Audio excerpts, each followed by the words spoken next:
और हमने ये देखा था कि बायोलॉजिकल एंटागोनिज्म का फिनोमेना बेसिकली वर्क कैसे करता है, ठीक है। और इसमें यहीं से अब हम आगे देखते हैं।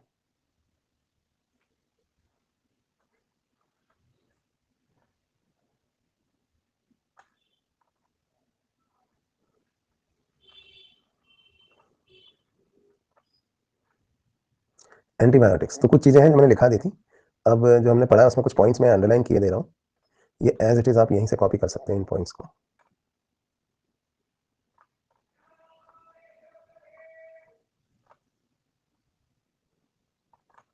देखिए, जो पढ़ लिया था उसको फटाफट अंडरलाइन किए देता हूँ। Most significant discovery of the 20th century है, ये याद रखना है ना। Anti against bios means life, but with reference to human beings these are pro life and not against life.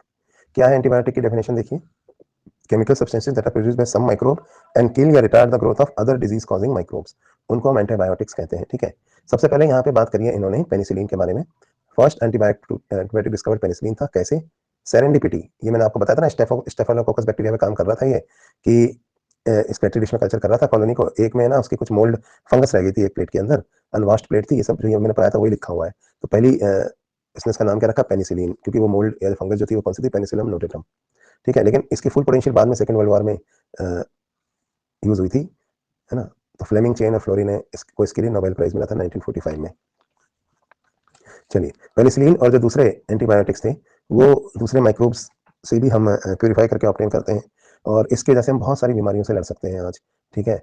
आज बिना एंटीबायोटिक के हम दुनिया की कल्पना नहीं कर सकते, ये लिखा हुआ है। Now again the definition is substance produced by micro organism, आप लिख सकते हैं इस डेफिनेशन को, how will define antibiotic, it is a substance produced by one micro organism which in low concentration inhibits the growth and metabolic activity of the pathogenic organism, another pathogenic organism, कोई दूसरा pathogenic, without harming the host। ये बताया मैंने आपको कि ये एक micro organism से प्रोड्यूस सब्सटेंस है जो दूसरे माइक्रो ऑर्गेनिज्म जो हमारे लिए पैथोजेनिक है उसकी एक्टिविटी को या उसकी ग्रोथ को रोक सकता है, हमें नुकसान पहुंचाए बिना, हम यानी होस्ट हमारे केस में, ठीक है। तो अलेक्जेंडर फ्लेमिंग ने पेनिसिलिन ढूंढी थी और वॉक्समैन ने टर्म दिया था एंटीबायोटिक, और उसने स्ट्रेप्टोमाइसिन एक्टिनोमाइसिन ढूंढी थी। नाउ एंटीबायोटिक्स दो तरह की होती हैं, आपको तो पता ही है, ब्रॉड स्पेक्ट्रम और नैरो स्पेक्ट्रम। आखिर दोनों में क्या फर्क होता है? देखो, ब्रॉड स्पेक्ट्रम एंटीबायोटिक हम कब यूज करते हैं और नैरो स्पेक्ट्रम एंटीबायोटिक कब यूज करते हैं? देखो, ब्रॉड स्पेक्ट्रम एंटीबायोटिक तब यूज करी जाती है जब या तो मल्टीपल इन्फेक्शन हो रहे हैं, है ना, मतलब एक से ज्यादा माइक्रो ऑर्गेनिज्म से इन्फेक्शन हो रखे हैं, तो हम चाहते हैं कि एक एंटीबायोटिक में सबको मार दे। So if infections are multiple तो हम ब्रॉड स्पेक्ट्रम यूज करते हैं, ठीक है। या फिर we are not sure of positive agent, कि भाई कौन कौन से पॉजिटिव एजेंट्स की वजह से इन्फेक्शन हुआ है, तो हम ब्रॉड स्पेक्ट्रम यूज करते हैं। तो ये अच्छा काम करते हैं, लेकिन इनकी पोटेंशियल थोड़ी सी कम होती है, थोड़े से लेस पोटेंट होते हैं, होते तो हैं then for specific micro organism. लेकिन नैरो स्पेक्ट्रम में क्या होता है, ये वाले जो होते हैं ना, they are more potent for a specific microbe, जब हमें पता है कि इन्फेक्शन किसकी वजह से हुआ है।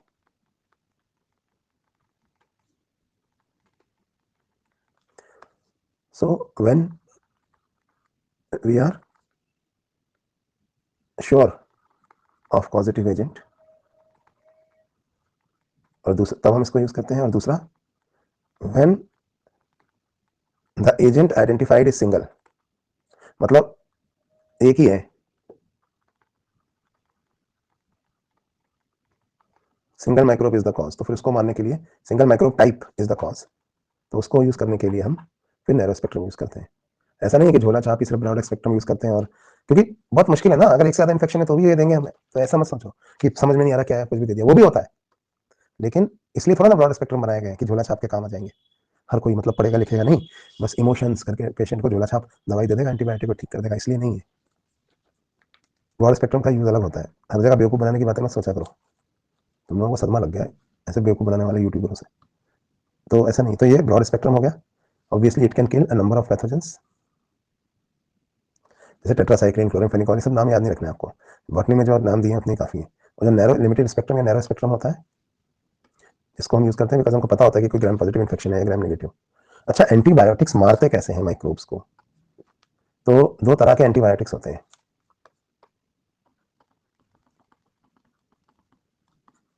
एक होते हैं बैक्टीरियोस्टैटिक और दूसरे होते हैं बैक्टीरिसाइडल। बैक्टीरियोस्टैटिक क्या करेंगे सोचिए आप, they will inhibit the rate of multiplication in pathogen, ये पैथोजन का रेट ऑफ मल्टीप्लिकेशन रोकेंगे। और बैक्टीरिसाइडल क्या करेंगे, they will kill the pathogen.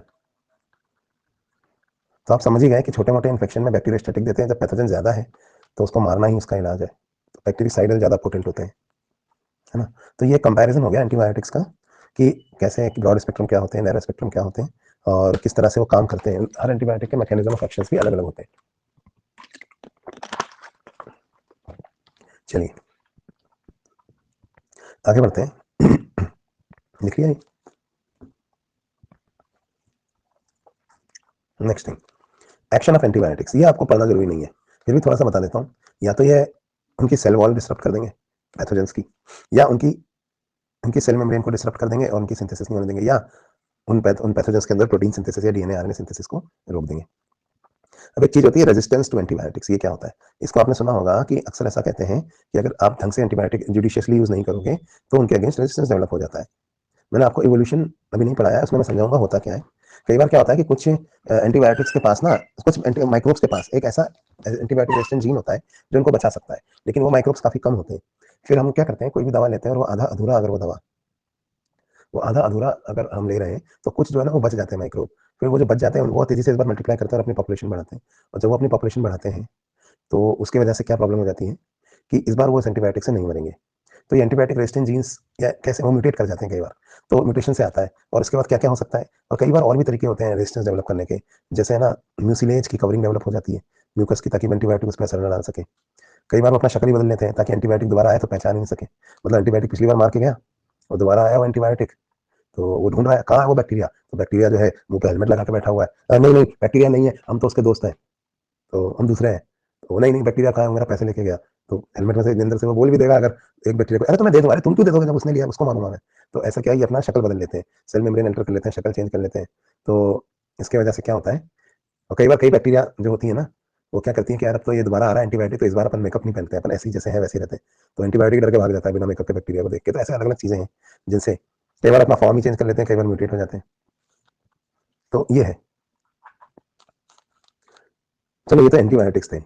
अब हम बात करते हैं प्रोबायोटिक्स की। एक और टर्म मैं यहाँ पे समझाना चाहता हूँ और ये आएगा नीट में, इसे हम कहते हैं probiotics.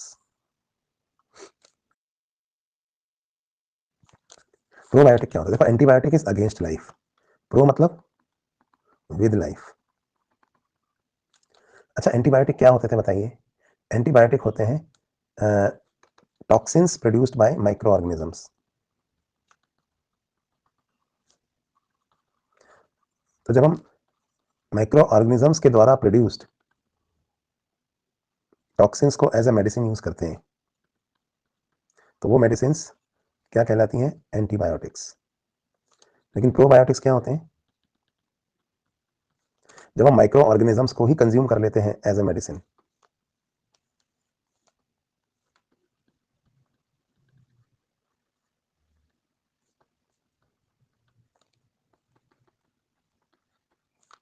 when microorganism or their spores etc are consumed as medicine।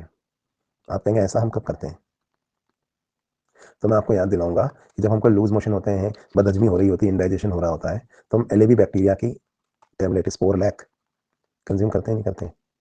आपने कभी सुना है स्पाइरुलिना, ये एक एल्गी है जो खूब प्रोटीन बनाती है, इसी को खा गए हम। याकुल्ट, हाँ याकुल्ट नहीं आता है, को मॉल में या दुकानों में मिलता है, फ्रिज में निकाल के छोटी छोटी शीशियाँ होती हैं, वो भी है। ठीक है एक सेकेंड।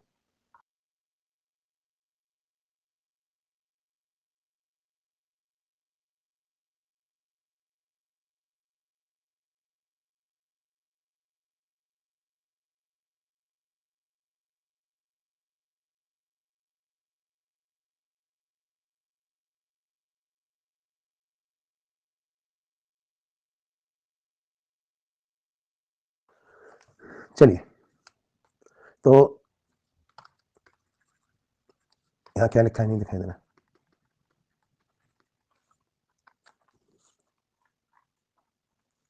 तो स्पोरलेक हो गया, याकुल्ट हो गया, ये सब चीजें होती है ना। तो ये हो गया एक फर्क एंटीबायोटिक्स और प्रोबायोटिक्स के बीच में।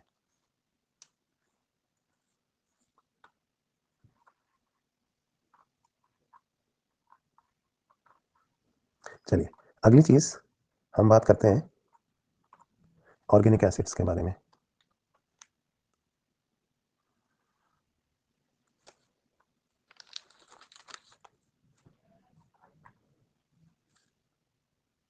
अब ऑर्गेनिक एसिड्स भी one of the oldest things हैं जो हम लोग देख रहे हैं, माइक्रोब से बनती हैं।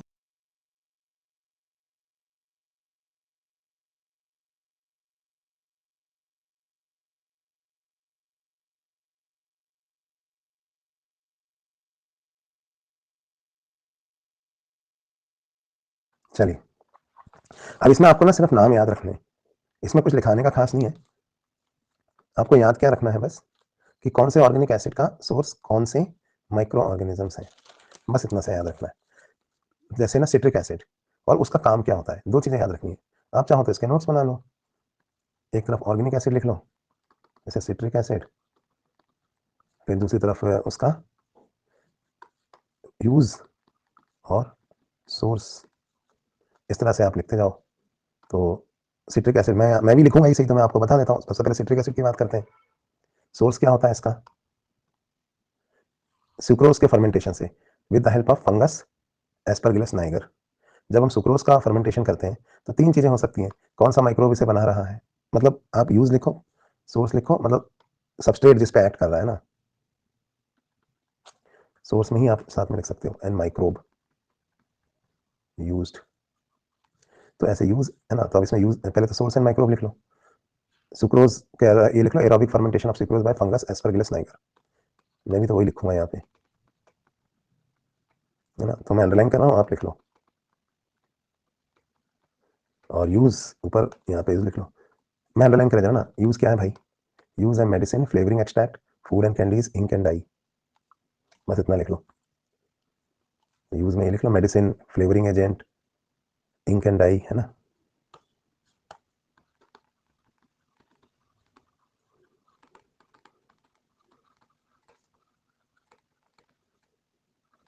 तो इस तरह से आप इसको लिख सकते हैं। ठीक, अब दूसरा आ जाओ एसिडिक एसिड। आपको पता है ना कि ये तो ऑर्गेनिक में आप पढ़ चुके हैं, इसको लिखने की जरूरत नहीं है। एल्कोहल को जब आप ऑक्सीड मतलब अपने फर्मेंटेशन को किया टू स्टेप प्रोसेस में, और जब कार्बोहाइड्रेट का एल्कोहलिक फर्मेंटेशन होता है तो पहले एल्डिहाइड बनेगा, नहीं पहले सॉरी, कार्बोहाइड्रेट के फर्मेंटेशन से एल्कोहल बनेगा, एल्कोहल के ऑक्सीडेशन से एल्डिहाइड, और बाद में ऑर्गेनिक एसिड। ऐसे ही था ना, एक कार्बन कम हो जाता है। ऑर्गेनिक केमिस्ट्री में पढ़ते हैं ना, तो वही बात लिखी है, पहले पहले पहले एल्कोहलिक फर्मेंटेशन कौन करता है, ईस्ट, और दूसरे स्टेप में क्या होता है, फिर एरोबिक ऑक्सीडेशन होता है एल्कोहल का एसिटोबैक्टर एसिटी की मदद से। तो इस तरह से हम शुगर से बनाते हैं, पहले कार्बोहाइड्रेट का फर्मेंटेशन और बाद में फिर उसको एसिटोबैक्टर एसिटी की मदद से चेंज करते हैं। तो यही बात मैं यहाँ पे लिख देता हूँ, मैं चाह रहा हूँ आप खुद ही लिख लें इनको। तो सोर्स एंड यूज दो चीजें हैं ना, पहली चीज है सोर्स एंड माइक्रोब यूज्ड। इसमें लिखो सोर्स क्या था, शुगर या कार्बोहाइड्रेट जो होता है, पहले होता है उसका फर्मेंटेशन, तो क्या बनेगा, एल्कोहल। फिर एल्कोहल का क्या होगा, एरोबिक ऑक्सीडेशन, और इसमें यूज क्या करेंगे हम, एसिटोबैक्टर एसिटी। ठीक है, तो इससे बनेगा फिर फाइनल प्रोडक्ट यानी कि एसिटिक एसिड। तो दो स्टेप प्रोसेस हो गई है। और यूज क्या है इसका, एसिटिक एसिड का। तो यूज में यहाँ पे जो अंडरलाइन कर रहा हूँ ना, ये ना प्रिजर्वेटिव की तरह बहुत काम आता है अचार वगैरह में। इसको हम ना विनेगर या सोर वाइन भी कहते हैं। Acetic acid is also called as vinegar या सोर वाइन।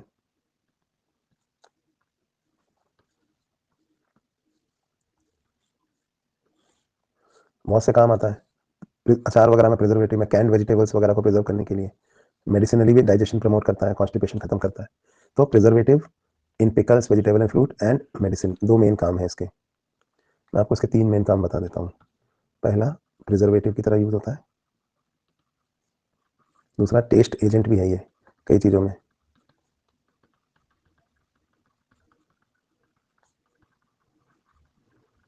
और तीसरा, मेडिसिन फॉर डाइजेशन। ये इसके कुछ मेन यूजेज हैं। तो ये आप लिख सकते हो यहाँ पे, मैं कुछ अलग से नहीं लिख रहा हूँ, इसलिए मैं सिर्फ अंडरलाइन कर रहा हूँ, आप लोग लिख लो। ये उसके बारे में हो गया, ठीक है, एसिटिक एसिड। अगला जो एसिड है ऑर्गेनिक एसिड, वो है लैक्टिक एसिड। ये सब ओल्ड बायोटेक्नोलॉजी की प्रोडक्ट्स हैं ये सब, है ना।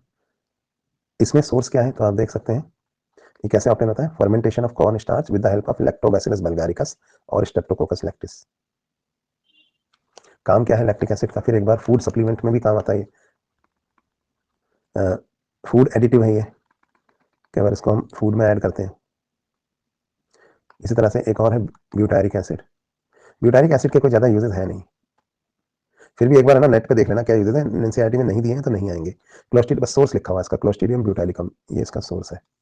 मेन जो इंपॉर्टेंट वाले हैं ना वो ये दो हैं ऊपर वाले, सिट्रिक एसिड और एसिटिक एसिड, ये पूछे जा सकते हैं। तो ऑर्गेनिक एसिड बनेंगे कैसे आप समझे ना, चीज वही है, पहले आपने शुगर का फर्मेंटेशन किया, फिर उसके बाद उसका एरोबिक ऑक्सीडेशन किया, तो ऑल्डिहाइड और बाद में एक कार्बन कम वाला ऑर्गेनिक एसिड। चलिए आगे बढ़ते हैं।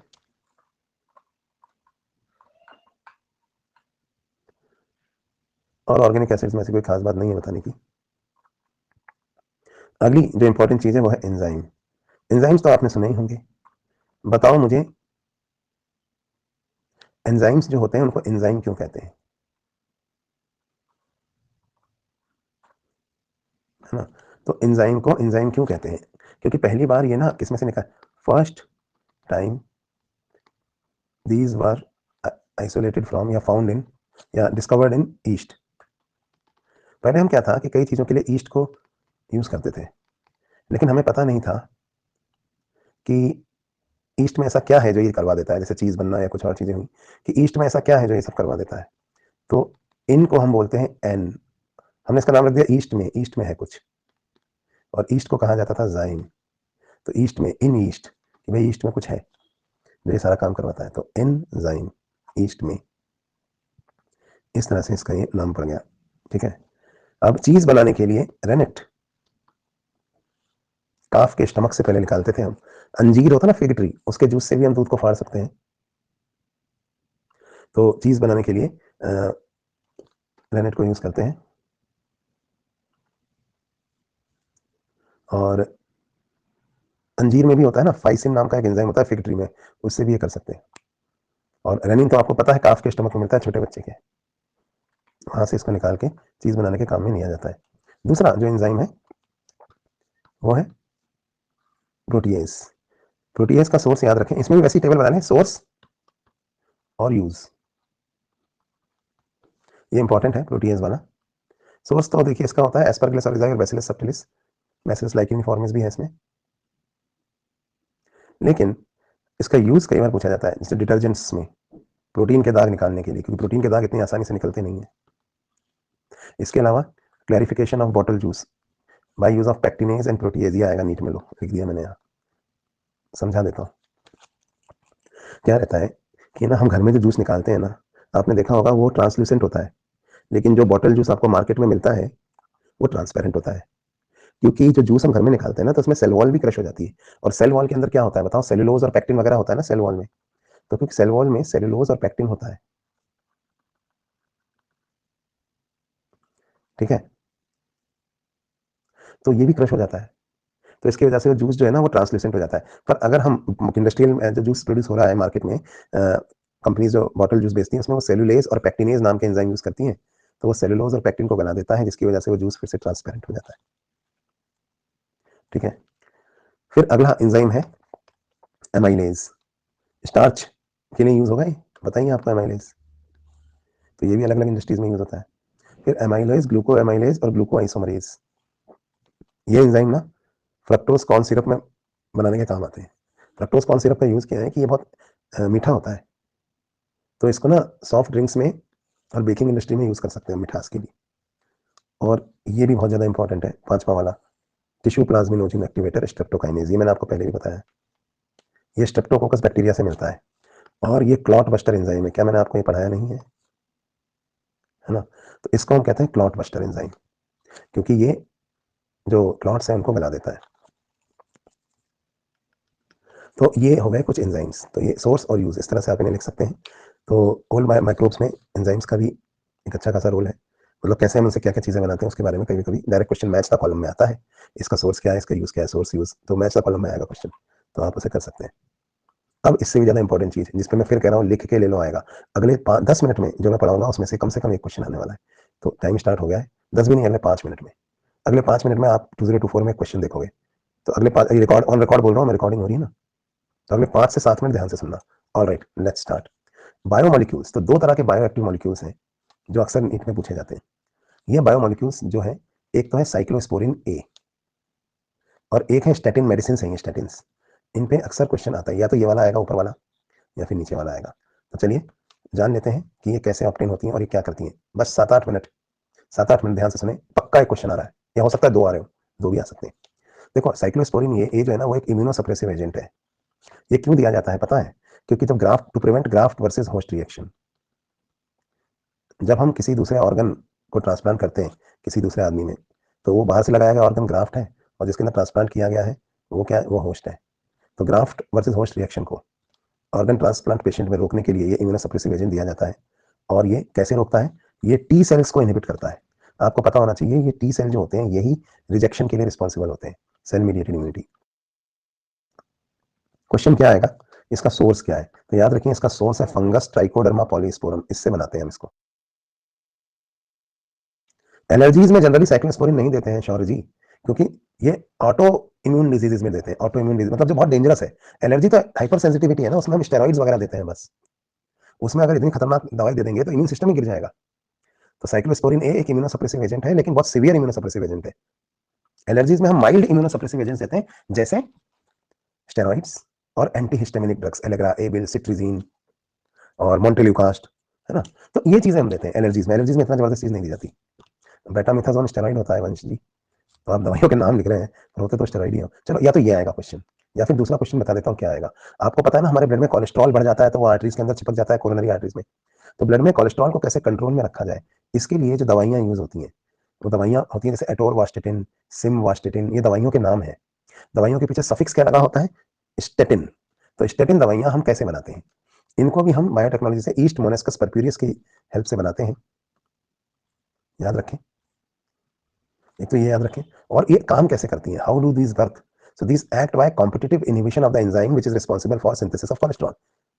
और कौन सा वो है एंजाइम? वो एंजाइम है एचएमजी कोएंजाइम है। तो याद रखिए, इस एंजाइम के, ये एनसीईआरटी में नहीं दिया हुआ है इस एंजाइम का नाम।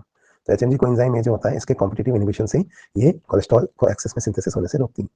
तो साइक्लोस्पोरिन ए या स्टेटिन, इनके सोर्सेज आपको याद रखने हैं। साइक्लोस्पोरिन ए मैजा कॉलम में आएगा ये क्वेश्चन। उसका सोर्स है फंगस ट्राइकोडर्मा, और इसका सोर्स है स्टेटिन का ईस्ट मोनेस्कस परप्यूरियस।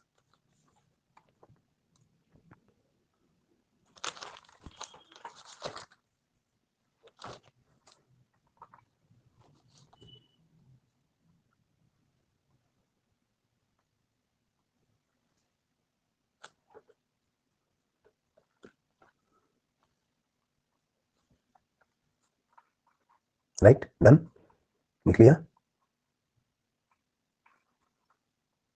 चलो फिर आगे बढ़ते हैं। तो ये तो हो गया इन बायोएक्टिव मॉलिक्यूल्स के बारे में। अगली चीज,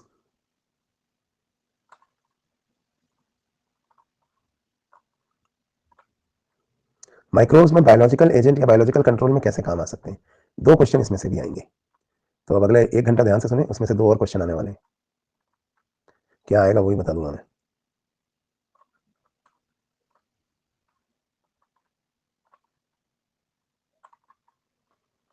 मैं आपको 7-8 चीजें अंडरलाइन कराऊंगा रेड से, और उन 8 में से 2 चीजें आएंगी। ठीक है, 8 चीजें अंडरलाइन कराऊंगा, ध्यान से सुनो। और पक्का उसमें से 2 आएंगी अगले 1 घंटे में। मैं 8 चीजें अंडरलाइन कराऊंगा रेड से, और 2 पक्का आएंगी उसमें से कम 2, 3 भी आ सकती हैं। एक बार तो 4 आ गई थी, है ना। तो ध्यान से सुने, 1 घंटे की बात है, आपके 8 नंबर यहाँ पे से आने वाले। 1 घंटा भी नहीं, मुश्किल से 40 मिनट्स, 30 मिनट्स, 30 मिनट्स में। ध्यान से सुनो, हम लोग क्या करते हैं, माइक्रो ऑर्गेनिजम्स को भी बायोलॉजिकल एजेंट की तरह यूज करते हैं। जैसे आपने खेती करते हैं तो उससे हम ऑर्गेनिक फार्मिंग, सुना है आपने वर्ड? ऑर्गेनिक फार्मिंग में हम पेस्टिसाइड्स नहीं यूज करते, क्योंकि आपको पता होगा कि जो पेस्टिसाइड्स होते हैं उनका एक प्रॉब्लम है, वो हमारे फूड में आ जाते हैं, है ना। बायो मैग्निफिकेशन कहते हैं इसको, bio magnification. Have you heard this word? है ना, to prevent bio magnification. 3 question आएंगे अगले 1 घंटे में जो पढ़ा रहा हूँ उससे, ध्यान से सुनिए। So to prevent bio magnification, what is biomagnification? Pesticides in food crops, ये वो क्रॉप्स हैं जो हम कंज्यूम करेंगे। आजकल जोर दिया जा रहा है किस चीज पे? ऑर्गेनिक फार्मिंग में। Now what is organic farming? Organic farming is use of first renewable sources, use of non-toxic biological control agents,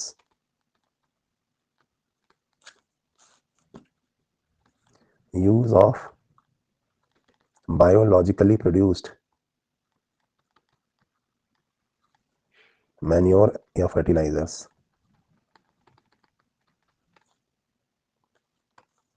biological control agent में क्या क्या आते हैं? Bio pesticide, bio weedicide, bio herbicide, predators यानी शिकारी।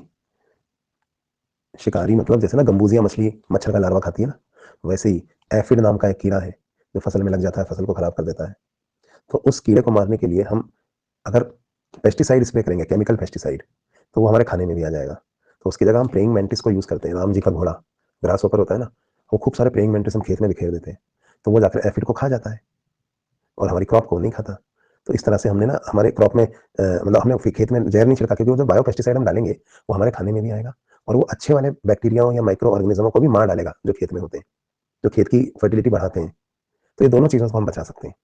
एक तो अपने फूड में टू प्रिवेंट बायोमैग्निफिकेशन, है ना, ऑर्गेनिक फार्मिंग करी जाती है। और बायोमैग्निफिकेशन क्या होता है वो मैंने आपको बताया, पेस्टिसाइड इन फूड क्रॉप। और दूसरा क्यों करी जाती है organic farming? To prevent loss of fertility in soil. अब फर्टिलिटी इन सॉइल कैसे लूज हो सकती है? जब अच्छे वाले death of good microbes,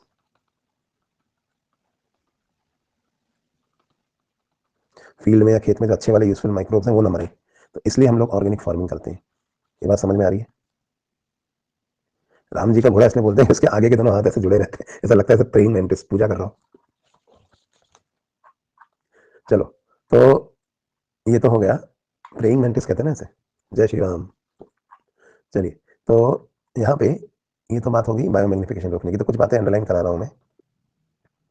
actually वो प्रेइंग है, प्रेइंग और प्रेइंग में भी फर्क है। प्रीडेटर प्रे, समझे बात को? चलो, तो बायोलॉजिकल कंट्रोल में देखिए आप क्या करते हैं। बायो पेस्टिसाइड, पेस्टिसाइड में वीडिसाइड भी आते हैं, इंसेक्टिसाइड भी आते हैं ना। तो यहाँ देखिए लिखा हुआ है, जो कुछ मैं पढ़ा था ना सब यहाँ लिखा हुआ है। देखिए क्या लिखा हुआ है, ये पढ़ने में आ रहा है आपको, रीड कर सकते हो आप इसको। इंसेक्टिसाइड्स और पेस्टिसाइड्स ना, ये सब टॉक्सिक और हार्मफुल होते हैं और ये इन्वायरमेंट को भी पॉल्यूट करते हैं, फूड को भी पॉल्यूट करते हैं। इसलिए हम यूज करते हैं बायोलॉजिकल एजेंट्स पेस्ट को कंट्रोल करने के। ठीक है, तो बायोलॉजिकल एजेंट्स में हमारा ये पर्पस है, काम की चीज क्या होती है करना, कि पेस्ट को है ना अगर पूरी तरह जहर देके ना मारो, पर उनको इतना कम कर दो कि वो किसी काम के ना रहे या बहुत कम हो, नुकसान ना पहुंचाए, तो भी हमारा काम चल जाएगा ना। तो ये पढ़िए क्या लिखा हुआ है। We create a system where pests are not eradicated. Pest को हम इरेडिकेट नहीं करते हैं, लेकिन उनको हम एक मैनेजेबल लेवल पे ले आते हैं, मतलब एक लो लेवल पे ले आते हैं उनको, ताकि, क्योंकि पूरी तरह इरेडिकेट कर देंगे तो एक प्रॉब्लम हो जाएगी। बताओ क्या? आपने इकोलॉजी में फूड चेन नाम की चीज सुनी होगी, वो बिगड़ जाएगी। तो वो इकोसिस्टम बिगड़ जाएगा तो फिर उसमें खेत को नुकसान ही होगा। तो पेस्ट को इरेडिकेट मत करो, लेकिन उसको एक मार्कर लोअर लेवल पे ले आओ, है ना, ये इसका पर्पज है। तो ऑर्गेनिक फार्मिंग में मतलब हम ये मानते हैं पूरी तरह नहीं हटाना है, बताए क्यों? क्योंकि ऑर्गेनिक फार्मर ये मानता है, देखिए क्या मानता है, ध्यान से देखिए, मैं हाईलाइट कर रहा हूँ, कि अगर पेस्ट को टीचर को पूरी तरह इरेडिकेट कर दिया जाएगा ना, वो एक तो पॉसिबल भी नहीं है और वो डिजायरेबल भी नहीं, करना भी नहीं चाहिए। क्योंकि बिना इन खराब वाले पेस्ट के बेनिफिशियल प्रेडेटरी और पैरासाइटिक इंसेक्ट्स जो इन्हें अपने फूड की तरह यूज करते हैं वो भी नहीं सर्वाइव करेंगे। अब मैं आपको बताता हूँ क्या लिखा हुआ है, समझे नहीं समझे? फिर समझाता हूँ। जो पेस्ट है अगर आप उनको केमिकल से मार दोगे ना पूरी तरह, तो जो अच्छे वाले आपके खेत में जो इंसेक्ट्स हैं या दूसरी चीजें हैं शिकारी, वो खाएंगे क्या? वो उन्हीं को तो मार के खाते थे, तो वो भी भूखे मर जाएंगे फिर। तो इसलिए उनका खाना भी तो बचा के रखना है ना। तो ये बातें आपको पता होनी चाहिए। सेंटेंसेस आएंगे, इनमें से कौन सा सेंटेंस ट्रू, ये एनसीईआरटी की लाइन है जो मैं आपको पढ़ा रहा हूँ, कि कौन सा सेंटेंस ट्रू है कौन सा फॉल्स है, और जरा सा वर्ड इधर का उधर कर दिया होगा उन्होंने। और अभी मैं आपके मैच लूंगा उसमें भी आप देखोगे ये चीज। ठीक है, बहुत क्वेश्चन आते हैं इसलिए इतने प्यार से धीरे धीरे पढ़ा रहा हूँ इस टॉपिक को। तो बायोलॉजिकल कंट्रोल मेजर्स को जब हम यूज करते हैं, use of biological measures will greatly reduce our dependence on toxic chemicals and pesticides. तो इसमें क्या है, हम लोग ऐसे बायोलॉजिकल कंट्रोल मेथड यूज करते हैं जो फील्ड में हम डाल देते हैं, स्प्रे कर देते हैं, और वो जो पेस्ट है उसकी लाइफ साइकिल को इन्फ्लुएंस करते हैं, उसके भोजन वगैरह को इन्फ्लुएंस करते हैं, उसके खाने पीने में मदद नहीं करने देते, खाने पीने नहीं देते उसको ढंग से, उसकी लाइफ साइकिल ढंग से पूरी नहीं होने देते, कुछ ना कुछ करके इंटरफेयर करते रहते हैं उससे, जिसकी वजह से हमारे खेत में उनका लेवल बहुत गिर जाता है पॉपुलेशन में, और वो हमें नुकसान नहीं पहुंचा सकते। This is the basic purpose of bio control agents, है ना, it is a part of organic farming. Amrik पूछ रहा है सर तो अच्छा ही है ना, पेस्ट ही खत्म हो गया तो प्रेडेटर की भी क्या जरूरत है। मैं समझाता हूँ अमरीक, एक्चुअली क्या होता है, वो जो प्रेडेटर है ना वो और भी कई काम कर रहा है, सॉइल की फर्टिलिटी इंक्रीज कर रहा है, वहां पे नाइट्रोजिनस उसको ज्यादा, उसमें थोड़ा सा कुछ मैन्योर भी प्रोवाइड कर रहा है, तो वो बेनिफिशियल भी है और भी चीजों में, शिकार तो वो करता है पर और भी चीजों में बेनिफिशियल है। तो इसलिए हम उसको, उसका खाना फिर खत्म हो जाएगा तो हम उसको भी खिलाओ, फिर तो खेत हमने अपने खेती के लिए उगाया, इनको भी खिलाओ, तो ये अपने आप खा पी लेते हैं अपना, हमारा काम करते रहते हैं इसलिए। चलो भाई, अब सबसे पहले इनमें हम आते हैं बायो पेस्टिसाइड्स के बारे में। प्रिंसिपल मैंने आपको बता दिया, तो बायो पेस्टिसाइड्स। और दूसरा, पेस्ट खत्म भी हो गया तो भी प्रेडेटर को रखना क्यों जरूरी है बताओ, आपको सारे आतंकवादी मार दिए तो फौज की क्या जरूरत है, अबे दोबारा आ गए बाहर से तो दूसरे के खेत से आ गए तो चाहिए तो होंगे ना, फौज तो चाहिए ना, इसलिए। तो अब हम बायो पेस्टिसाइड्स क्यों यूज किए जाते हैं, they are used for control of weed, insect and pathogens. और बायो पेस्टिसाइड्स में कौन से माइक्रो ऑर्गेनिज्म यूज करते हैं, बहुत तरीके के अलग अलग, देखिए कौन कौन से, वायरस भी यूज कर सकते हैं, बैक्टीरिया भी, फंजाई भी, और माइट्स भी, ये माइक्रो ऑर्गेनिज्म जो है ये यूज किए जा सकते हैं एज ए पैथोजन। तो इसमें पहला एग्जांपल है बैसिलस थ्यूरिंजिएंसिस। मिट्टी में एक बैक्टीरिया मिलता है जिसका नाम होता है बैसिलस थ्यूरिंजिएंसिस। ये जो बैक्टीरिया है ना बैसिलस थ्यूरिंजिएंसिस, ये एक प्रोटीन प्रोड्यूस करता है, जिस प्रोटीन को हम कहते हैं क्राई प्रोटीन। चलो मैं बताता हूँ ये करता क्या है। अभी तो ये बैक्टीरिया है, ये हमारे कई काम आता है, इससे एक प्रोटीन प्रोड्यूस होता है cry protein. This cry protein is harmless for humans. It is expected to be harmless, ये believed to be harmless.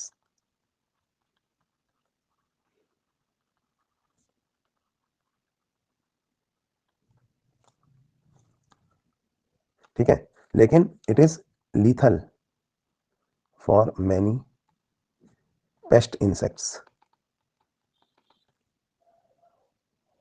ठीक है, अरे भैया ध्यान दो, यहां बातें क्यों कर रहे हो। तो ये जो क्राई प्रोटीन है ये क्या करता है, ये it is released in inactive form, this protein is released in inactive form, मतलब अभी फिलहाल ये काम नहीं कर रहा है, लेकिन जब इंसेक्ट इस प्रोटीन को कंज्यूम करते हैं, if this protein is consumed by insect, है ना, और इंसेक्ट्स का जो मिडगट होता है वहां पे एल्कलाइन पीएच होता है, alkaline pH of midgut, midgut मतलब एलिमेंट्री कैनाल का बीच वाला हिस्सा,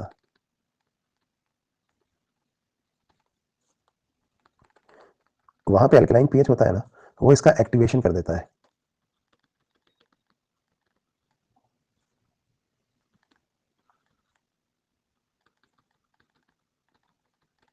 और अब ये एक्टिव क्राई प्रोटीन जो है ये इंसेक्ट की मिडगट में है, यहां पर ये इंसेक्ट की मिडगट को फोड़ देता है, कॉजेस परफोरेशन, छेद कर देता है इन मिडगट या इंटेस्टाइन या एलिमेंट्री कैनाल ऑफ इंसेक्ट, इसकी वजह से वो मर जाएगा, इसकी वजह से इंसेक्ट की डेथ हो जाती है। तो इस तरह से ये पेस्ट इंसेक्ट को हम मार देते हैं, मार देता है क्राई प्रोटीन। तो हम क्या करते हैं पता है, इसको कैसे हम एक first commercial scale biopesticide use कर सकते हैं, फर्स्ट कमर्शियल स्केल बायोपेस्टिसाइड। हम क्या करते हैं, बैसिलस थ्यूरिंजिएंसिस बैक्टीरिया के जो स्पोर्स हैं इनको मिक्स करते हैं विद सूटेबल कैरियर, किसी भी पानी में या किसी और चीज में मिक्स करके, और इसको फिर स्प्रे कर देते हैं फील्ड में। तो spores of BT bacteria, Bacillus thuringiensis and the carrier, इसको हम ना ऐसे स्प्रेड इन द फील्ड।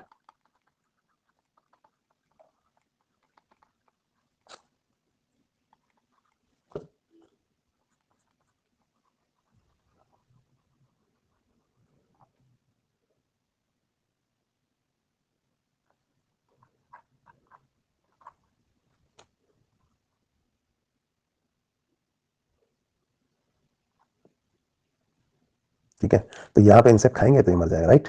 तो ये आपको पता होना चाहिए। आगे बढ़े। तो फर्स्ट कॉमर्शियल स्केल बायोपेस्टिसाइड था ये।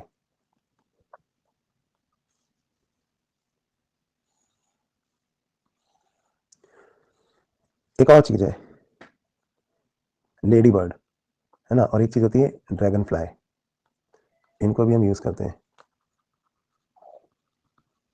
Lady bird is a beetle with red and black markings. ये आपने देखा होगा। तो lady bird is a beetle with red and black markings. ये ना एफिड को खाता है, ठीक है। ये किस पे फीड कर रहा है? एफिड्स पे। और एक होता है ड्रैगन फ्लाई।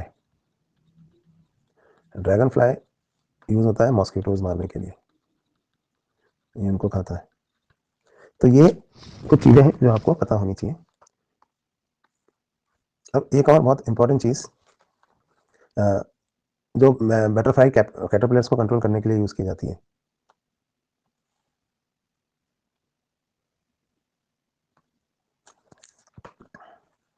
यहाँ लिख लो। किसके खेत में स्प्रेड किया जाता है ये भी यहाँ दिया हुआ है, देखो। ब्रासिका एंड फ्रूट ट्रीज, तो spread in the field of brassica and fruit trees to kill butterfly caterpillars.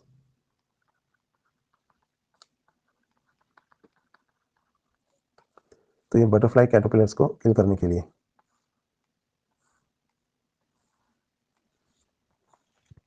ठीक है, तो ये इसी में ऐड कर लेना नीचे, जो अपन ये जो बना रहे थे ना कैरियर के साथ मिला के बीटी बैक्टीरिया के बायोपेस्टिसाइड्स, तो इनके बारे में भी यहाँ पर दिया हुआ है।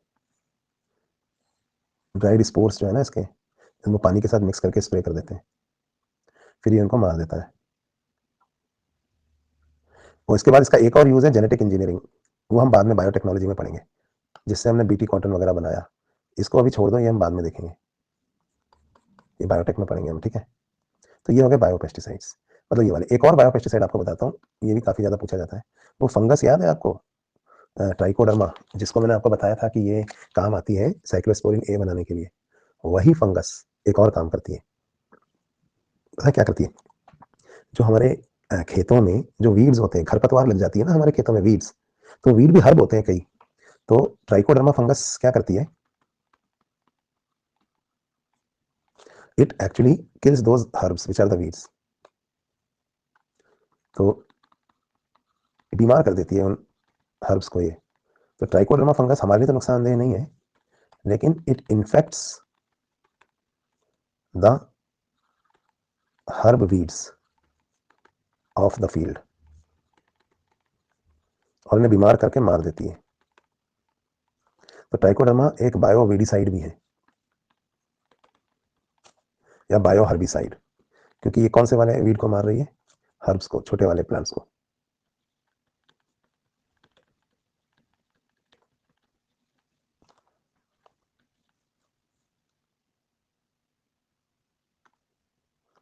तो ट्राइकोडर्मा कहाँ मिलती है ये भी आपको पता होना चाहिए। इससे फ्री लिविंग फंजाई जो प्लांट रूट के इकोसिस्टम में मिलती है।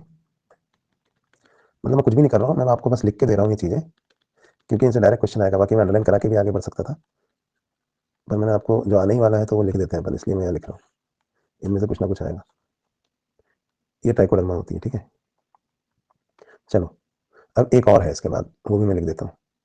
तो फंगल पैथोजन वाला मैंने आपको यहाँ पे बता दिया। बैक्यूलोवायरस, जिसका जीनस है न्यूक्लियो पॉलीहेड्रोवायरस, एक last.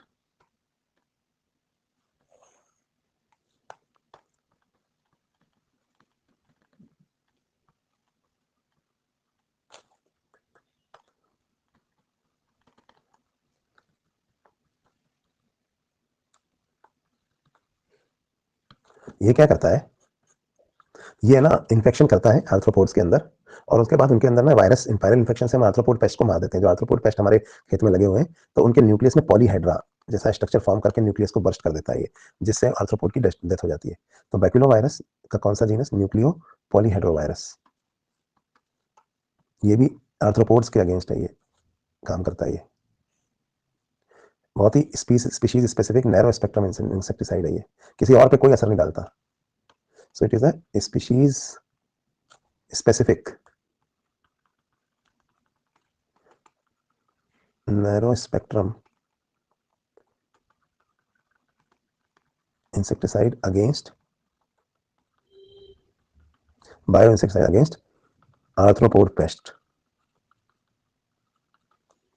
causes no harm to other species including हम लोगों को भी कोई नुकसान नहीं पहुंचाता ये। तो इससे इन्फेक्शन का पॉलीहेड्रो वायरस क्यों बोला, क्योंकि न्यूक्लियस को ये बर्स्ट करता है पॉलीहेड्रा फॉर्म करके, तो इससे ये खत्म हो जाता है। इसका फोटो भी है शायद एनसीईआरटी में, पहले था, अब नहीं है। तो ये सब चीजें पता है क्या कहलाती है, ये सब इंटीग्रेटेड पेस्ट मैनेजमेंट प्रोग्राम कहलाते हैं, है ना। और गंबूजिया मछली तो आपको पता ही है, जो मॉस्किटो का लार्वा खाती है।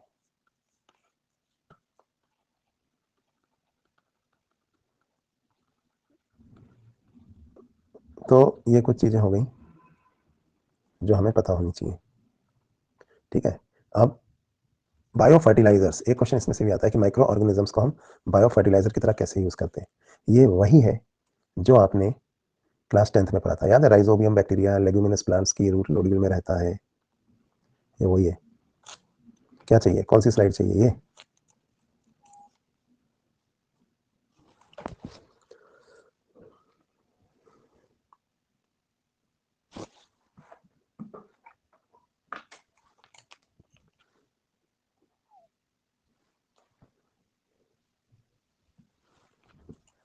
चलिए।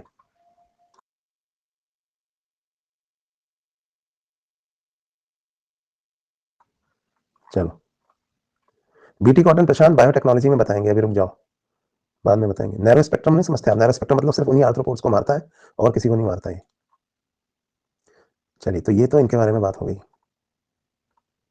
अब बायो फर्टिलाइजर क्या होता है, जो खेती में हम लोग यूज कर रहे हैं, केमिकल्स नहीं है, लेकिन they enrich the nutrient quality, nitrogen and phosphorus available in the soil. Biofertilizer bacteria हो सकते हैं, फंजाई हो सकती है, या ब्लू ग्रीन एल्गी हो सकती है, साइनोबैक्टीरिया। सबसे पहले बैक्टीरिया देखते हैं कौन कौन से मेन बायो फर्टिलाइजर्स में हमें पढ़ने हैं। जैसे एक बैक्टीरिया होता है राइजोबियम, जो नाइट्रोजन फिक्स करता है ऑर्गेनिक, है ना, एटमॉस्फेरिक नाइट्रोजन को ऑर्गेनिक फॉर्म्स में चेंज करता है, जो सॉइल की फर्टिलिटी बढ़ाते हैं। फिर कुछ और बैक्टीरिया, एजोस्पिरिलियम और एजोटोबैक्टर। फर्क सिर्फ इतना है कि ये दोनों फ्री लिविंग है और ये सिम्बायोटिक है। तो 3 बैक्टीरिया याद रखेंगे, राइजोबियम, एजोस्पिरिलियम और एजोटोबैक्टर। नोट्स बना रहे हो तो नोट्स में लिख लो, मैं लिखूं? चलो, तो टॉपिक है बायो फर्टिलाइजर्स। सबसे पहली चीज बैक्टीरियाज। 3 बैक्टीरिया आपको याद रखने हैं, एक जो कि सिम्बायोटिक है और 2 जो फ्री लिविंग है। बैक्टीरिया करते क्या है, नाइट्रोजन फिक्सेशन,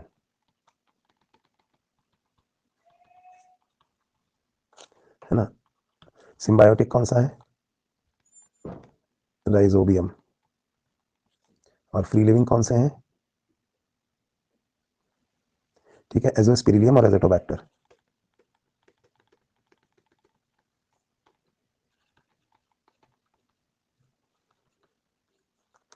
ठीक है, तो ये नाइट्रोजन फिक्सेशन करते हैं फार्म्स में, खेतों में। तो ये तो हो गया बैक्टीरिया। अब बात करते हैं फंजाई की। बायो फर्टिलाइजर में हम फंजाइज भी यूज कर सकते हैं। फंजाई में जो एग्जांपल है वो है माइकोराइजा। ये देखिए, यहाँ दिया हुआ है,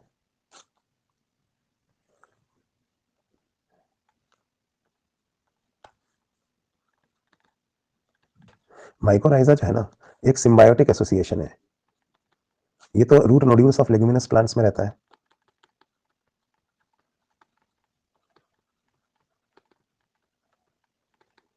राइजोबियम, दाल वगैरह होते हैं ना लेग्यूमिनस प्लांट्स। माइकोराइजा क्या करता है, ये प्लांट और फंजाई का एक सिम्बायोटिक एसोसिएशन है, plant root and fungi. symbiotic association. So mycorrhiza is a symbiosis समझते हैं जिसमें दोनों को फायदा हो रहा हो. Symbiotic association of plant roots and fungi. Plant roots क्या करती हैं पता है, और फंजाई क्या करती हैं? फंजाई ना इसके लिए, प्लांट रूट्स के लिए फॉस्फेट को सोल्यूबलाइज करती है.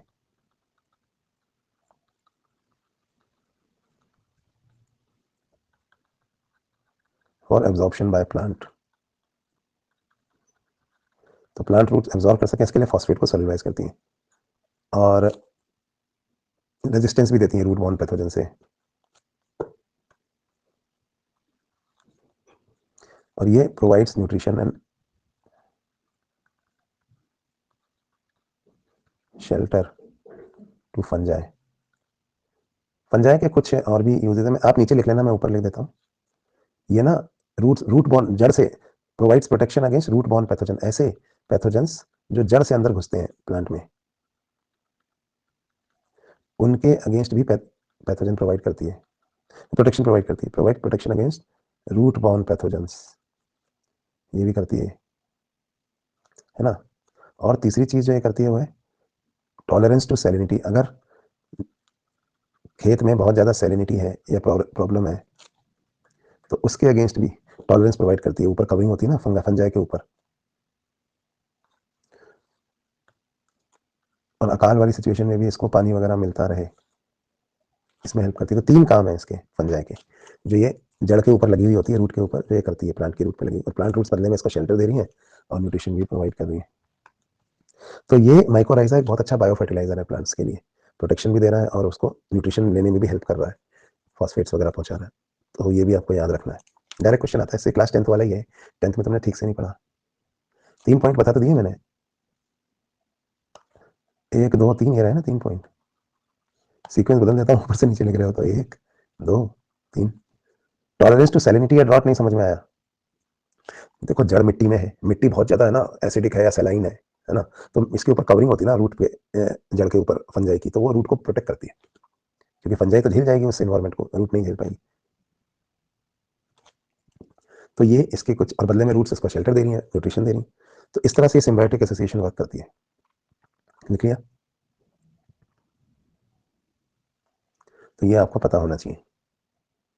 फिर कुछ और भी है जैसे साइनोबैक्टीरिया. कुछ और बैक्टीरिया के बारे में बात करते हैं. These are widely distributed in aquatic and terrestrial environment. कौन कौन से हैं इसमें? एनेविना, नॉस्टोक और ऑसिलेटोरिया. पैडी फील्ड्स में ये बहुत अच्छे बायो फर्टिलाइजर हैं, और ये ऑर्गेनिक मैटर भी ऐड करते हैं सॉइल को इसकी फर्टिलिटी बढ़ाने के लिए. बायो फर्टिलाइजर्स का एडवांटेज यही होता है कि they do not pollute environment, they use to replenish soil nutrients जो कंज्यूम हो गए हैं, और also reduce dependence on chemical fertiliser, thereby helping in organic farming. Pollution नहीं करते एनवायरमेंट में, नुकसान नहीं पहुंचाते इसको. तो साइनोबैक्टीरिया का आप चाहो तो और लिख लो. पैडी फील्ड्स में नाइट्रोजन फिक्स करते हैं. फंजाई लिखे थे ना, तीसरी चीज ये लिख लो. पैडी मतलब राइस.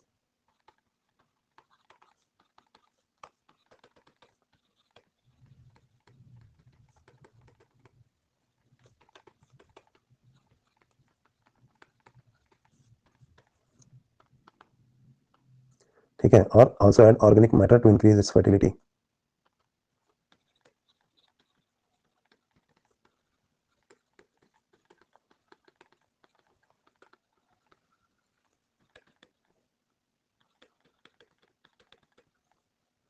एग्जाम्पल आपको पता ही है, नॉस्टॉक, एनबीना और ऑसिलेटोरिया, सब दिया हुआ है यहाँ पे.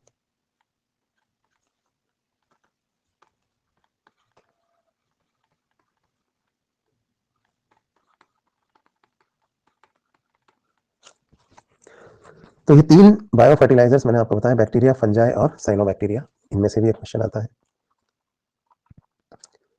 अब हम बात करते हैं सिंगल सेल प्रोटीन्स की. ये क्या होते हैं?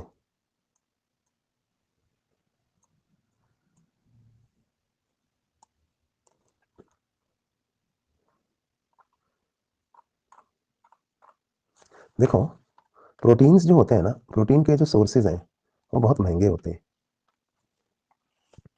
आपने देखा दाल कितनी महंगी होगी, 200 रुपये किलो हो रही है दाल, और नॉनवेज भी महंगा है. अंडे भी महंगे, 10-10 रुपए का एक अंडा आ रहा है ना, ऐसे रेट है ना बहुत ज़्यादा। तो सिंगल सेल प्रोटीन्स क्या है? हम ये चाहते हैं कि हम ना ऐसे सोर्सेज से प्रोटीन पाएँ या हमें मिले जो बहुत सस्ते हों। Proteins produced by generally by unicellular organisms, ये बहुत सस्ते होते हैं,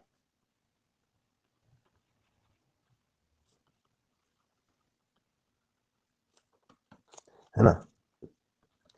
लो cost, good quality, high yield. तो ऐसे में गरीब लोगों को भी हम प्रोटीन दे सकते हैं, है ना? कैसे पता है?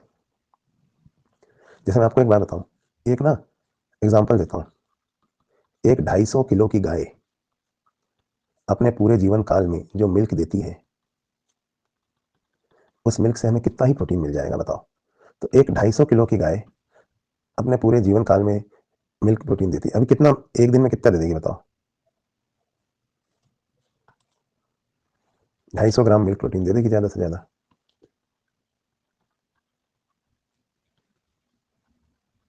एक 250 किलो की गाय हर दिन, मतलब 200 ग्राम, 250 भी नहीं, 200 ग्राम milk protein per day they सकती है। कितनी भारी गाय है, इसको पालना भी अपने आप में बहुत बड़ा खर्चा है ना? इसकी जगह पे इसका मुकाबला करते हैं हम 250 gram organism, 250 gram of an organism, Methylophilus methylotrophus. ये एक ऑर्गेनिज्म है मिथाइलोफिलस मिथाइलोट्रोफस।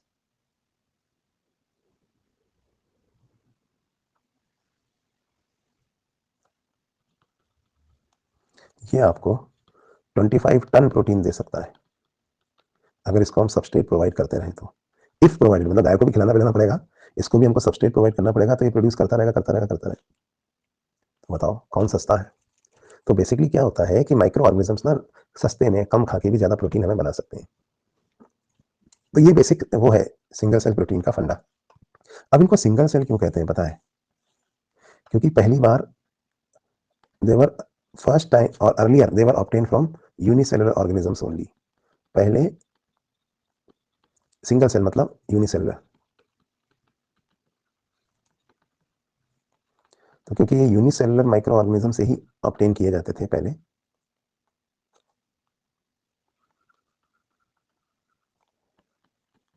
क्योंकि पहले सिर्फ यूनिसेलुलर माइक्रो ऑर्गेनिज्म से ही ऑब्टेन किए जाते थे, इसलिए इनका नाम पड़ गया सिंगल सेल प्रोटीन। जैसे आप नॉनवेज अंडा या दाल की जगह एक फन एक फंजाई होती है सॉरी एक एल्गी होती है स्पाइरुलिना, सुना है आपने? Extremely rich source of protein है ये, इसी को खा लो, प्रोबायोटिक हो गई ये प्रोबायोटिक। जब हम प्रो एंटी माइक्रो ऑर्गेनिजम्स को ही एज ए मेडिसिन खा लेते हैं तो इसको हम प्रोबायोटिक कहते हैं, याद करो।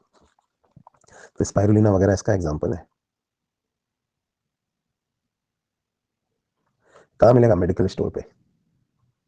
तो ये आपका प्रोटीन डाइट पूरा करने के लिए, क्योंकि भाई प्रोटीन बड़ा जरूरी है। इनफैक्ट मशरूम्स भी बड़ा अच्छा सोर्स होते हैं प्रोटीन का, पता होगा आपको। तो ये तो मल्टी सेलुलर ऑर्गेनिजम्स आ गए, लेकिन हाँ पहले शुरू में यूनिसेलुलर से मिला था।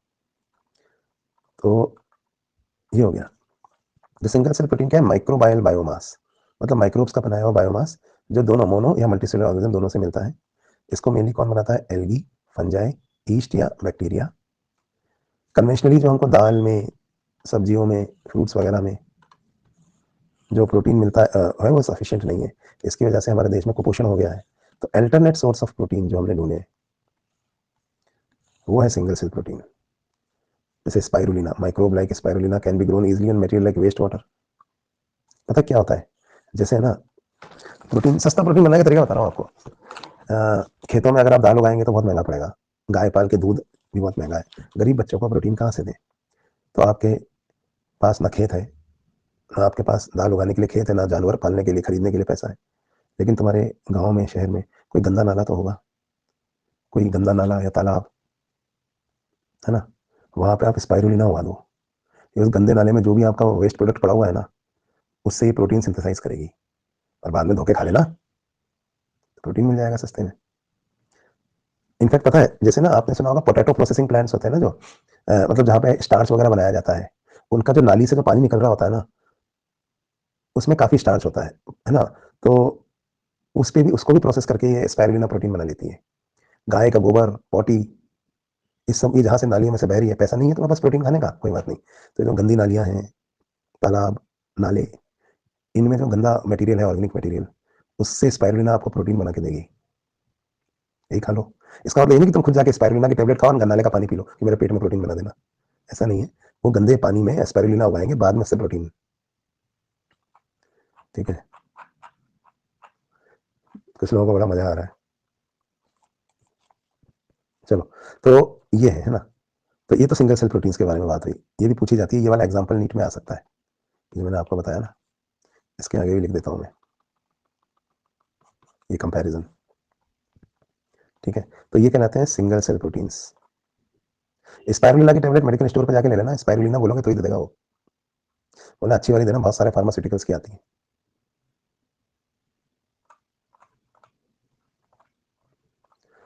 चलो आगे बढ़ते हैं, और एक और चीज बताता हूं आपको, गोबर गैस। ये वही है जो आपने 10th में पढ़ा था, इसमें भी माइक्रो ऑर्गेनिजम्स का बड़ा यूज है। आपको तो पता है कि गाय का गोबर किसी काम का नहीं है, तो गाय का गोबर का सोर्स कौन है? गाय। वैसे तुम में से कईयों के दिमाग का ऑपरेशन करें तो उसमें से भी निकाला जा सकता है, लेकिन गोबर पर वो इतना नहीं होगा। गाय तो रोज गोबर करती है, तो गाय का जो गोबर है, ठीक है, इससे हम ना गैस बना सकते हैं, जिसको हम कहते हैं गोबर गैस। अच्छा, गोबर गैस ही बायोगैस भी होती है, लेकिन फर्क क्या होता है बायोगैस और गोबर गैस में? देखो, बायोगैस और गोबर गैस में क्या फर्क है? किसी भी बायोलॉजिकल सोर्स से बनाई गई गैस बायोगैस है। नाला, कीचड़, सब जगह में बायोगैस निकल रही होती है ना, मीथेन होती है ना, मार्श गैस भी बोलते हैं इसको। लेकिन गोबर गैस वो गैस है, जो गोबर गैस वो वाली बायोगैस है, क्योंकि गोबर भी तो बायोलॉजिकल सोर्स से ऑब्टेन्ड चीज है ना। So this is produced by fermentation of गोबर, एनारोबिक फर्मेंटेशन ऑफ गोबर।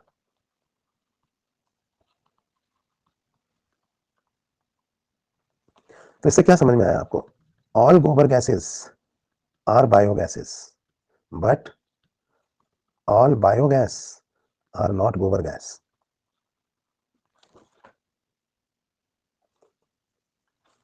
समझ में आई बात? क्या हो रहा है भैया, कुछ लोग अपना दिमाग का गोबर निकाल रहे हैं यहाँ पे, मत निकालो भाई।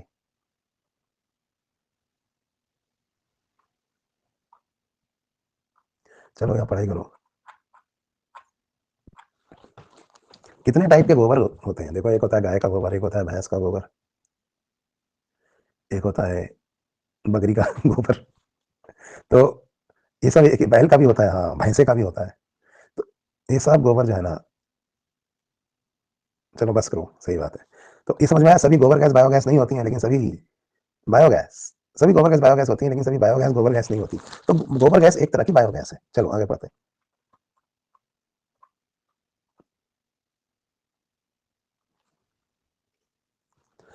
तो भाई, ये कौन से बैक्टीरिया से बनाई जाती है? याद रखिए, मीथेनोजेंस।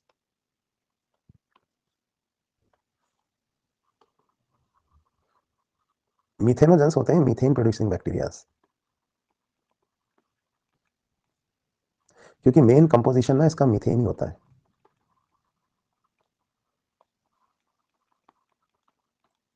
अच्छा, गोबर गैस का एक फायदा और भी है। आप पूछेंगे क्या? जानवर ना इधर उधर सब जगह गोबर, गोबर गैस प्लांट का एक फायदा और भी है। एक तो बहुत सस्ते सोर्स से आपको फ्यूल मिल रहा है, गैस का सिलेंडर कितना महंगा हो गया पता है ना आपको, तो अगर गोबर गैस प्लांट होगा तो सस्ता तो है ही। दूसरी बात क्या है कि ना, जानवरों में डिजीजेस भी कम फैलती हैं। आप कहेंगे वो कैसे? देखो क्या होता है, जानवर इधर उधर गोबर करता फिरेगा, उन्हीं जगहों पे हमारे बच्चे खेल रहे हैं, और वहीं पे उनका खाना गिर गया, उठाया खा लिया, घास में बैठे, तो हमको भी बीमारियां फैलती हैं जानवरों से। और जानवरों में आपस में भी, एक जानवर उधर घास पे गोबर करके गया, थोड़ी देर बाद दूसरा जानवर वहीं घास खाने आया, उसने वो गोबर वाली घास खा ली, तो फीको ओरल रूट से फैल गया, है ना। लेकिन अगर सभी जानवर लोगों का गोबर उठा के एक जगह डाल दिया जाएगा, इसलिए कहते हैं टॉयलेट्स बनाए, शौचालय बनाए, है ना। तो क्या होगा, सभी जानवरों का गोबर अगर एक जगह डाल दिया जाएगा, एक प्लांट में, गोबर गैस प्लांट में, तो वहां पे जो एनारोबिक एटमॉस्फेयर है ना, उसमें मिथोजन मिथेनोजन इस गोबर में पाए जाने वाले सभी हार्मफुल माइक्रो ऑर्गेनिजम्स को मार डालेंगे। तो हार्मफुल माइक्रो ऑर्गेनिज्म जो हमें बीमार कर सकते थे वो उस एनारोबिक डाइजेशन के दौरान मर गए। ठीक है। अरे यहाँ ध्यान दो यार, तुम लोग चैट में गोबर कर रहे हो, यहाँ थोड़ी गोबर गैस बनेगी लैपटॉप पे। चैट में गोबर मत करो, यहाँ सुनो जो मैं कह रहा हूँ। तो हालांकि पता है गोबर गैस का एक फायदा और क्या पता है, पॉल्यूशन नहीं होता।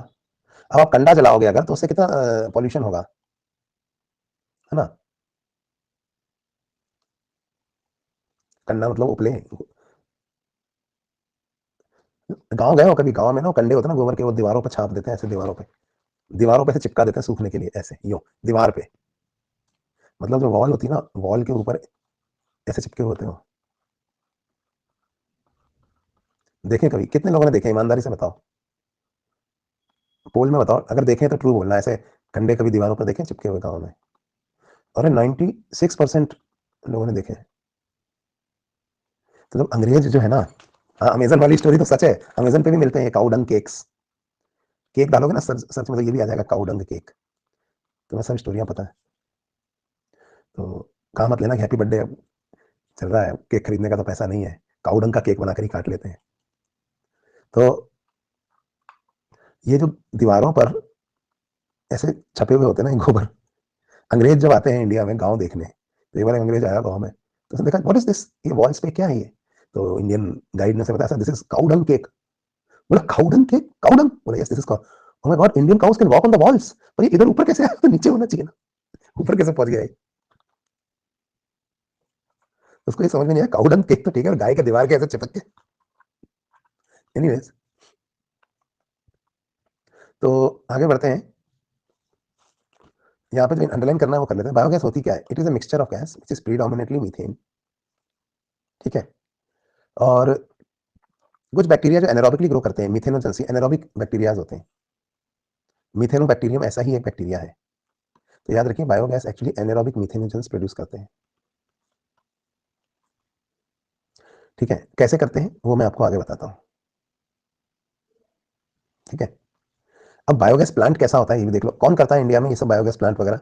खादी और ग्रामोद्योग भगवान खादी और ग्रामोद्योग कमीशन बोलते हैं इसको, क्या नाम है इसका भूल गया मैं, khadi and village industries, khadi और ग्रामोद्योग। तो इसमें ये लोग ना गोबर गैस बनाने का भी इन्होंने वो लिया हुआ है प्रोजेक्ट पूरा। अब ये देखिए यहाँ पे ऐसा होता है गोबर गैस प्लांट। हम क्या करते हैं, जमीन पर 3 खड्डे खोदते हैं, क्या आपको दिखाई दे रहे हैं? 2 छोटे गड्ढे हैं और बीच में एक बड़ा गड्ढा है, ये पहला, ये दूसरा और ये तीसरा। तो 3 साइज के अपन ने गड्ढे खोदे, है ना। बीच वाला बड़ा वाला जो गड्ढा है ना, ये अपना मेन प्लांट है, ये बड़ा वाला, इसे हम डाइजेस्टर कहते हैं। और इस डाइजेस्टर के ऊपर एक डोम रखा हुआ है, देखो ऐसे ही हो। ठीक है। और इधर से हम ना, इधर वाला जो ये जो खड्डा है ना, इससे हम स्लरी डालते हैं। What is slurry? गोबर में पानी मिला के, डंग प्लस वाटर। तो डंग प्लस वाटर जो होता है इसको हम स्लरी कहते हैं। ये हम इधर डालते हैं, इसमें इधर वाले खड्डे में, जहां से ये इसमें आ जाता है नीचे, कहाँ, डाइजेस्टर में। ठीक है। अब यहाँ पे चलते हैं फर्मेंटेशन रिएक्शंस, जिसमें आखिरी स्टेप में एनारोबिक मीथेनोजेनिक बैक्टीरिया जो होते हैं वो गोबर गैस बनाते हैं। गोबर में बहुत सारी चीजें होती हैं, उसमें लिग्निन और सेल्यूलोज डाइजेस्ट होने में सबसे ज्यादा टाइम लगाता है, इसलिए गोबर गैस बनने में टाइम लगता है। तो डाइजेशन ऑफ सेल्यूलोज को हम बोलते हैं, गोबर में जो सेल्यूलोज है हेमिसेलुलोज, वो लिमिटिंग फैक्टर होता है। लिमिटिंग फैक्टर मतलब सबसे ज्यादा टाइम लगाना, जिसकी वजह से गोबर गैस फर्मेंटेशन के बाद बनती है। और गैस ना यहाँ इकट्ठी होती रहती है, यहाँ कहाँ इकट्ठी हो रही है? देखो ऊपर, यहाँ गैस इकट्ठी हो रही है। और ये गैस, ये डोम ना ऊपर की तरफ फ्लोट करके ऊपर आता रहता है, मूविंग डोम होता है। तो एक फिक्स डोम भी होता है, और ये गैस को हम यहाँ से बर्नर से बाहर निकाल देते, मतलब पाइप से बाहर निकाल के ले जाते हैं। हालांकि कैलोरीफिक वैल्यू कम होती है गोबर गैस की लकड़ी से या गोबर के कंडे से, लेकिन एफिशिएंसी बर्नर की ज्यादा होती है। तो गोबर गैस ज्यादा हीट प्रोड्यूस कर लेती है क्योंकि वो बर्नर पे यूज करते हैं। ठीक है। तो उसके बाद क्या करते हैं पता है? जब गोबर से सारी स्लरी से जब हमने सारा निकाल लिया गैस वगैरह, तो इसको हम इधर ट्रांसफर कर देते हैं। इसे कहा जाता है स्लज। अब ये स्लज क्या है? जिसमें से डाइजेस्टेड गोबर है ये, इसको हम पता है कहाँ ले जाते हैं? ये खेतों में। तो ये खेतों में एज मैन्योर यूज की जा सकती है। ठीक है। तो एक फायदा ये भी है, देखो इससे हमें खाद भी मिल जाती है, हमें नॉन पॉल्यूशन वाली एनर्जी भी मिलती है, और जानवरों की बीमारियां भी नहीं फैलती हैं। तो ये सब एडवांटेजेस हैं गोबर गैस के, जिसकी वजह से हम गोबर गैस प्लांट यूज करते हैं। गोबर गैस का कंपोजिशन क्या होता है बायोगैस का, ये याद रखें। मेन गैस कौन सी होती है बताओ? मीथेन। उसके अलावा carbon dioxide, hydrogen, nitrogen, hydrogen sulphide वगैरह होती है। ठीक है, तो ये तो हो गई यहाँ पे गोबर गैस के बारे में बात। तो एक लास्ट चीज और बची है, सीवेज ट्रीटमेंट, वेरी इंपॉर्टेंट। ये अगली क्लास में करेंगे, अब माइक्रोब्स पूरा हो जाएगा इसके साथ, और अगली क्लास में हम एप्लीकेशन ऑफ बायोटेक भी पढ़ेंगे। तो अभी 10 मिनट बचे हैं, 5 मिनट, तो मैं डाउट्स ले लेता हूँ, बाकी इस टॉपिक को हम अगले क्लास में फिर खत्म करेंगे। तो अगर कोई डाउट्स हैं तो वो आप यहाँ पर भेज सकते हैं। सीवेज ट्रीटमेंट नेक्स्ट क्लास में करते हैं। Why do we use carriers of spores? तो स्पोर्ट्स को किसमें मिक्स करके फेंकेंगे? स्पोर्ट पकड़ पकड़ के थोड़ी फेंक सकते हैं, वो तो बहुत छोटी चीज है। उसको किसी सैंड में, पाउडर में या पानी में मिलाकर मिक्स करके फेंकना पड़ेगा ना, ताकि वॉल्यूम ज्यादा हो जाए, इसलिए कैरियर यूज करते हैं। या कुछ नॉर्मली भी ले सकते हैं, क्या बिल्कुल लेना भी चाहिए, अच्छा रहता है।